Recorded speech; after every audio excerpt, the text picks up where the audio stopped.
introduce our IACC Global President, Mr. Peter Stewart.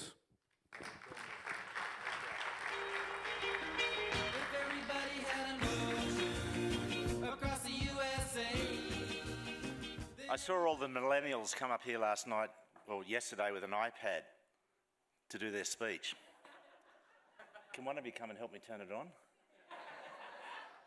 I don't know how you do it. I have enough trouble standing up here with pieces of paper. During our global board meeting on Monday, see, I am old, I reflected some of the discussions that we've been having over the last couple of years and on the start of the process of change which has led us to this point. And I was reminded of the change monster, and whilst Mark Cooper has been calling me that for the last 2 years, it's actually a book. And it's a book by Jeannie Duck, and it's about the human factors involved that fuel or foil corporate transformation and change. And my colleague Alex Cabanas introduced us to these concepts during the task force work. The one that struck me most was the question about, are we there yet? Well, the answer is no. And as we saw from Cindy yesterday, we may never get there because change is so rapid around us. We need to be agile, and we need to be prepared to change. Along the way, we needed to increase our global focus, and to support those efforts, we opened offices in Chicago, Singapore, and Brussels.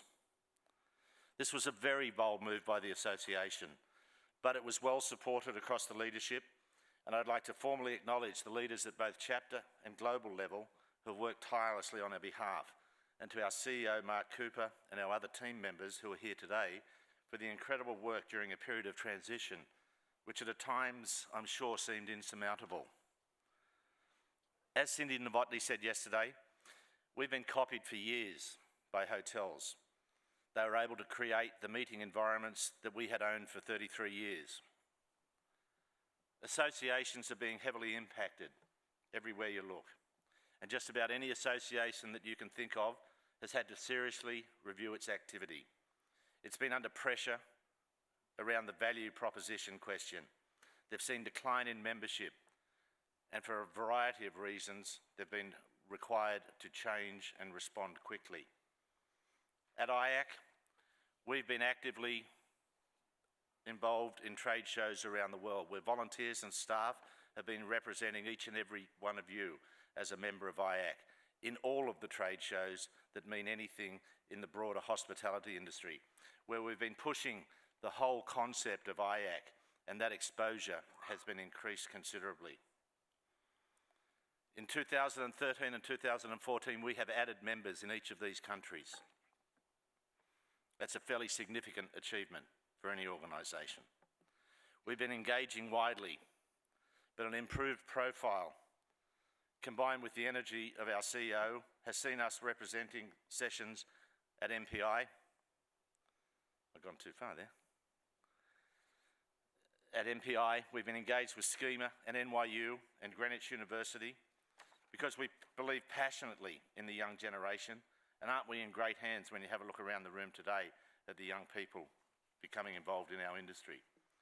I've been invited to join the judging panel for the best meeting or conference in the Middle East at their Middle East Events Awards in Dubai in May. Not because they think highly of me, but because IACC as an association is recognised as a leader in this particular space. Mark was in Istanbul at the MPI conference recently, and he also judged the Emerging Leaders Award.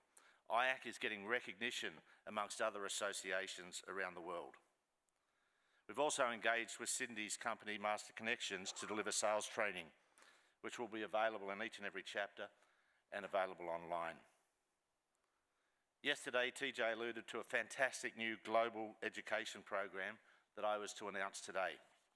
Well, I'm not going to announce it, but I am going to let you in on the secret. The reason I'm not going to announce it is because it hasn't been completely formalised through the university processes. But I can let you in on the secret, and IACC and NYU have in principle agreement for the delivery of a certificate in conference centre management to be delivered on a global basis. The program will have academic rigour and robust expectations of students who will graduate with a certificate in conference centre management from NYU. One of the key ingredients will be the global nature of the program, which will have students working on projects with other students from other parts of the world. So I say I'm not announcing it, but rest assured we are working very, very hard to complete that deal and start the delivery at the end of this year. We met with Sandra from NYU yesterday and teleconferenced in the Dean from the Tisch Centre, and I know that the whole team at NYU join us in the excitement for that program. In Cindy's presentation yesterday, she gave us a wake-up call about how things are changing and how we were right 33 years ago, but that things change. And I'd like to share some examples of how things change. Poor old Simon. He got it right at the time, but how wrong is he now? The Economist, a very, very significant magazine still today, but they got it wrong. Well, they got it right at the time. And the Boston Post, well-informed people know that it's impossible to transmit the voice over wires, and if it were possible to do so, the thing would be of no practical value.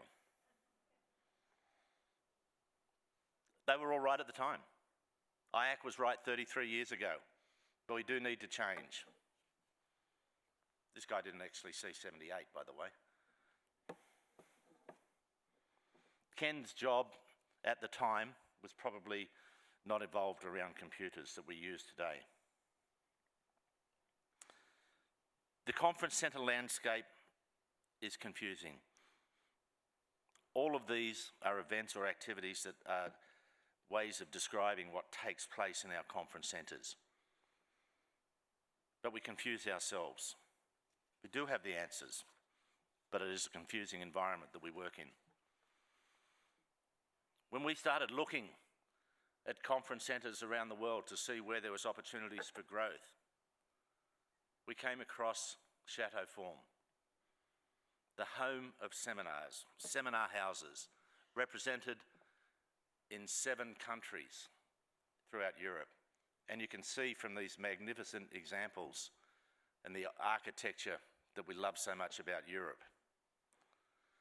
These homes, as I said, in 7 countries around the world, in Europe in particular, but they want to come around the world and they're happy to talk to you, I'm sure. But it shows that a concept can grow.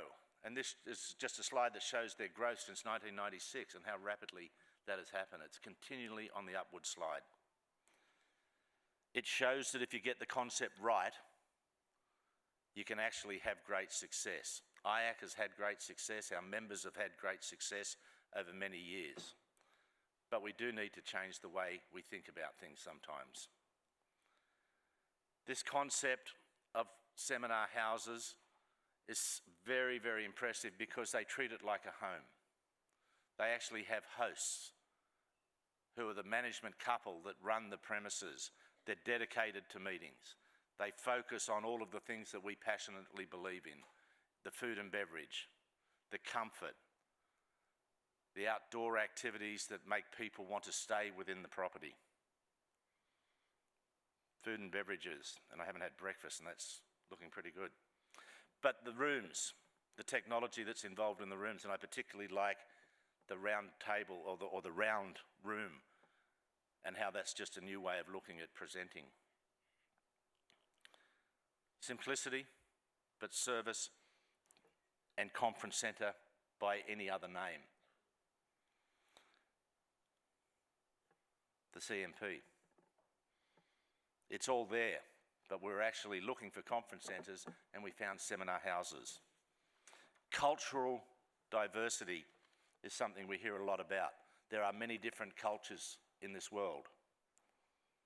And we need to understand that sometimes we need to think and look about things a little differently, and we'll find people out there that are just like us.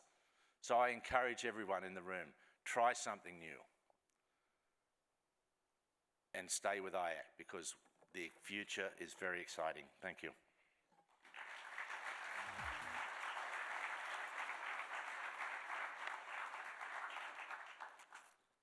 And just to show you something that is a little bit exciting, I'm going to ask my colleague Lotta Bowman to come up and tell you a little bit about the IAC Europe conference that's happening later this year.